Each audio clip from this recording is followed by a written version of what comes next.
Whoa, it's the Yewllusion reporting from somewhere on spaceship Earth. I'm sitting here on the PCH, a little bit of traffic. Beautiful fall weather here in Southern California. I'm gonna go down and hit the skate park, get some turns on. Hopefully there'll be some shredders down there. I wouldn't mind getting a couple clips, but it's in traffic here. I thought I would entertain myself by trying to entertain you. All right, people have been asking for the sobriety story part 4. I don't really know where I was in part 3 because I made that video like a year ago, maybe more. So sobriety story part 4, the beginning. So I'll tune in about the hand grenade area. So I'm about 6 months sober. I'm hanging out. I'm kind of settling into the sobriety gig a little bit. I remember I was feeling pretty good. I'm feeling really good. And I'm coming back from a meeting with my spiritual advisor. And I'm like, man, I'm going to join the Marines. Before I was like, I'm going to join the Marines. I just turned 40. I think I was 40. And I'd found out, I think you can join the Marines up till you're 42. So I was like, I'm going to join the Marines, man. All these kids are so soft nowadays. And my spiritual advisor's like, dude, like, I'll drive you up there right now if you want. And I don't know what you should do, but I know some people have done stuff like that, and they've been pretty bummed out they did that. And I'm like, well, what am I supposed to do? I'm all sober. I feel great. He's like, just have some patience. Learn patience, dude. God will give you a plan. You just gotta let God do what He's got to do for you. And I'm like, all right. So I didn't join the Marines. So I'm hanging out at the sober living. Like, I'm hanging out. I'm not paying there. I'm not a resident. They're just letting me hang out. So there's this girl there, the hand grenade, and I'm minding my own business, man. But this girl like pursues me, like kind of actively pursues me. And I'm like, all right. And then there's just, you know how it is. There's just one of those, what's going on with my little mounting thing? Just doesn't stay on the deal like it's supposed to anymore. Why is that? So it's one of those nights where no one's around. We're hanging out. We're watching a movie. One thing leads to another, right? And it's on for a minute. I've been in that space where, like, look, man, I don't need any trouble. I don't want any bad news. I just don't need any drama. She's like, nah, it's all good. I'm like, intuitively I know better, but I'm sober. I'm gonna fall in love, dude. So I hook up with the hand grenade, and it's on for about a week. It's on for about a week, and I'm like, and we're sitting there talking. And she's supposed to be like getting out of the sober living in, like a month or something. And I'm like, so what are you doing? She's like, well, I'm going back to my like boyfriend. And I'm like, what? Like, what do you mean? Like, you mean the dude who used to beat you on when you were on drugs? She's like, yeah, I've never really given our relationship a, what's up with my thing? That's a bummer, dude. It won't stay on the deal. I'm gonna have to work on that. And she's like, I've never given our relationship a try sober. And I'm like, well, all right. So I go, what are you going to tell him about what we're up to? She's like, nothing. I'm like, what do you mean? She's like, nothing, man, you know? And I'm like, it's so lame. You're so lame. But I love you. So it gets all dicey. And it's summertime, and it's summertime. No, it's the spring. It's summertime. It's like 6 months into this thing. I'm 6 months sober, so I get all like spun out, and I'm like, all right, I'm gonna go up to Big Sur. So I jam up to Big Sur, like in the morning. No, at night. I jam up to Big Sur in the evening. I drive, you know, it's like 5 hours to get to Willow Creek. I jam up there.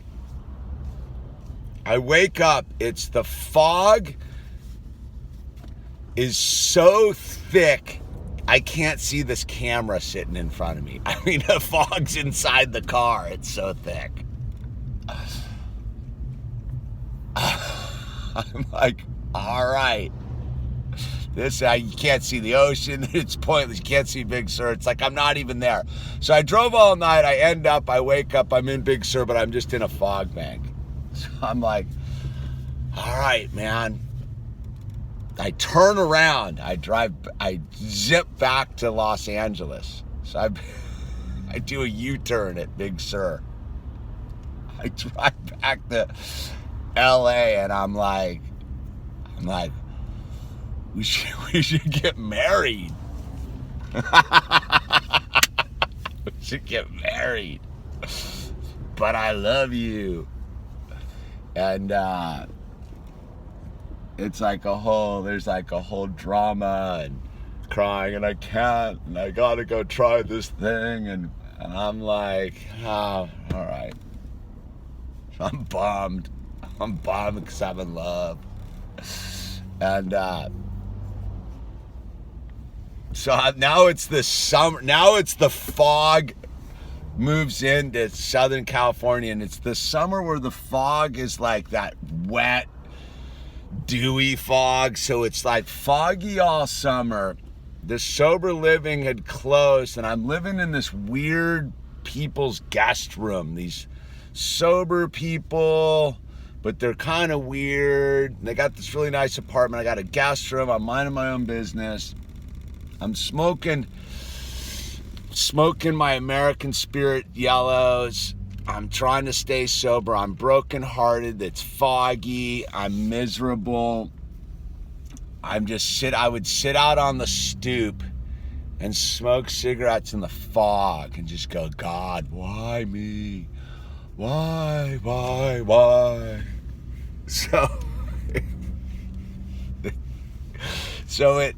So now, it's like a couple months later, the fog's lifting, it's getting sunny finally, you know, metaphysically, spiritually, the whole thing. I'm sitting, I still don't have a car yet. How did I get up to Big Sur? I think I borrowed a car. I'm pretty sure I borrowed a car to get to Big Sur. How am I getting around at that point? Oh, no, I have the Volvo. That's right, I have the Volvo. That's right, I have the Volvo by then. So, I have Terra Cruiser 1. And I hang out down at this Starbucks, right? And this is before YouTube. This is right before YouTube starts. And I still was writing all the time. I'm writing a short story. I'm sitting out. I got my little table. I used to have this table. I would sit there and set up shop and do my sober, hang out at Starbucks all day and drink 400 cups of coffee and smoke cigarettes. I'm sitting there. And who comes walking up? But the hand grenade. But the hand grenade's rolling with this dude. And she has the nerve to come up and straight up introduce this dude. Like, hey, this is so-and-so, blah, blah. This is like my first truly sober moment. And because sobriety's got nothing to do with drugs and alcohol, it's how you respond in the field to adverse situations and adverse information. And so I'm sitting there, I got my book, got my coffee, I'm doing my thing. It's this beautiful sunny day. I think it's the chili cook-off. It just happened. So it's in September. It's right around this time of year, actually. And I look at her, I look at him, and I realize in this one split moment, like, I have all the power. I have all the power of this moment. I could fully sabotage both these people's world. I could fully destroy her and just ruin this guy. Because I don't like this, because I know this dude's like put hands on this woman. You know what I mean? I know he's physically abused her. So I'm not cool with that. So I'm sitting there and I could fully just start socking this dude up on principle alone. But I'm also like looking at her going, I could destroy your little comeback with this dude too.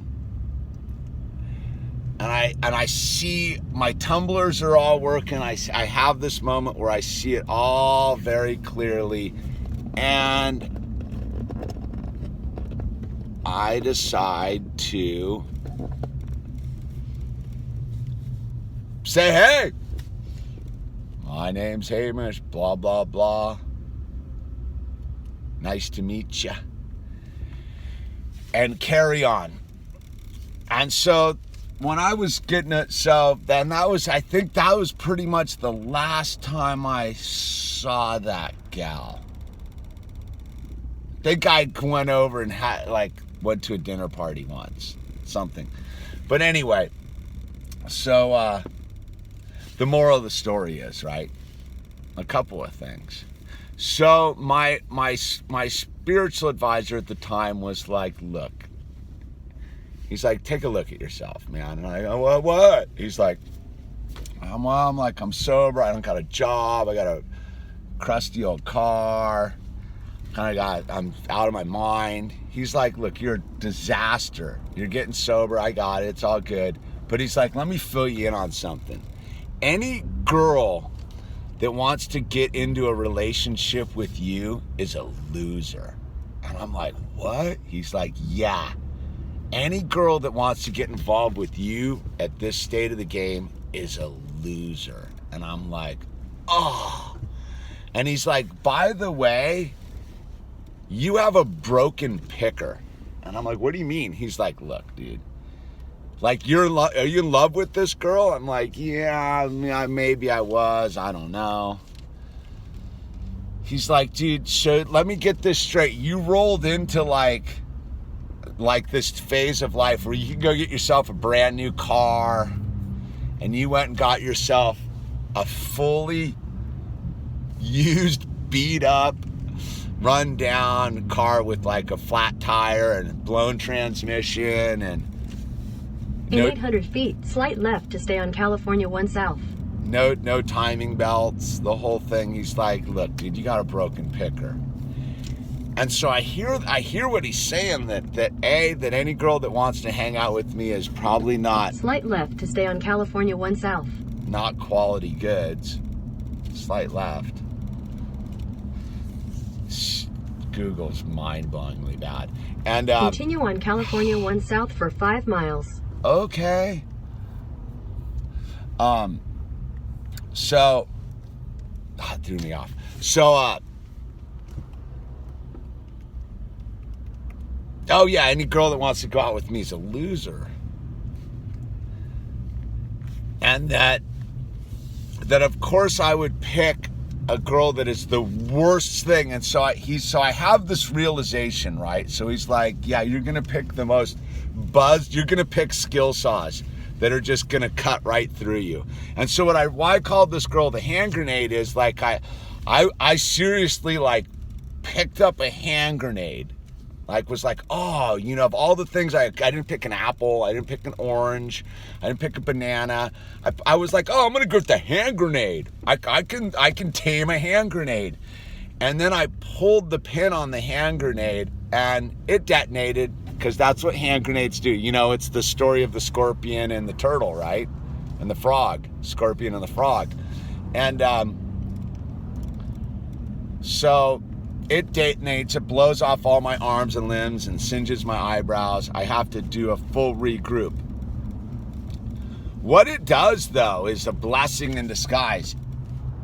It shows me that my perception and reality is totally off. And so I'd heard what my buddy would say, and like a month later, I'm sitting at a meeting, right? And there's this super hot girl there, right? I'm like, yeah, all right. And all of a sudden, she's like, well, like one of my boyfriends OD'd and died, and another one of my boyfriends is like in the hospital, and I'm really good at observing myself, and I watch myself from my own observing self go, look forward and look at her and go, that one's for me. And I have this like epiphany where I'm like, oh my God, I am a sick human being. I will pick the most dangerous, destructive woman possible left to my own devices, right? So from that point on, I go, all right, I got a broken picker. I'm bad at this game. I just need to work on myself. And that's the lesson of the hand grenade. The hand grenade was the ultimate reflection of just because I was going to save her, and I was going to do all that stuff because, I was so healthy. I was so sane in the head, sane in the membrane. Got no brain, going insane. Cypress Hill, dude, for you bong ripper people out there, dude. Those dudes were pretty on it. Anyway, that's the story of the hand grenade. Sobriety Stories Part 4. I got more. Traffic's broken up. See, I was in traffic almost 18 minutes. That's crazy.